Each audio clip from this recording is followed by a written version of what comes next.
tindahan ng glutathione. Actually, front row enhanced glutathione. Yun yung ginamit ko for my skin. Kasi pangarap ko na dati yung mga glutathione na yan. Kaso, ang mahal kasi sa labas. So, I tried this one. So, maganda nun. Nakita ko na yung effect niya. Mas mabilis. Hindi ko pa ubos yung bottle. Pansin na agad ng mga friends ko. So, ayun, up to now, continuous pa din. For 1 year and a half, ito yung resulta.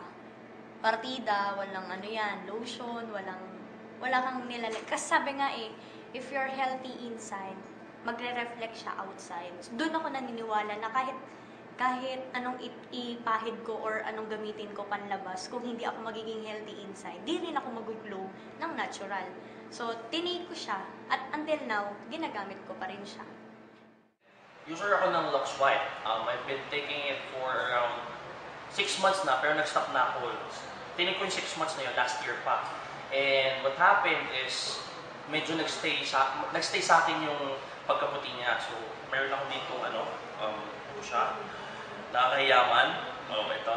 So, pansinin na lang. So, yun siya. Yung Lux White kasi natin, it has vitamin C na. So, ang ginawa ko na lang, nag-take ako ng another grape seed para mas mag-effect siya sa akin. Diba? So, actually 5 days ko pala siya ginagamit. Pero still, tingnan nyo naman yung, diba? So, tingnan nyo naman. So, ganito po yung effect niya.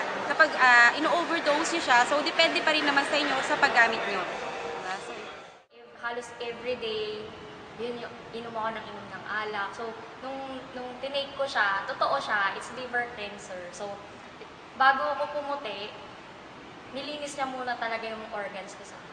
At the same time, di ba, yun, kita-kita naman, nakakawala din siya ng pimples.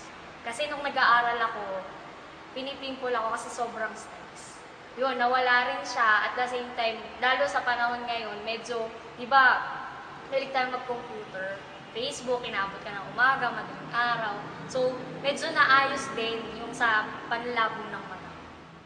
So every time, every now and then, pag may hangover, yun, I take it para talaga the next day, nakakapag-work ako ng maayos, kahit maaga ako gumising, kahit late na ako umuwi kagabihan, pero kaya akong gumising ng mas maaga, nang wala akong hangover or walang, kumbaga, ang linis-linis ng pakiramdam ko.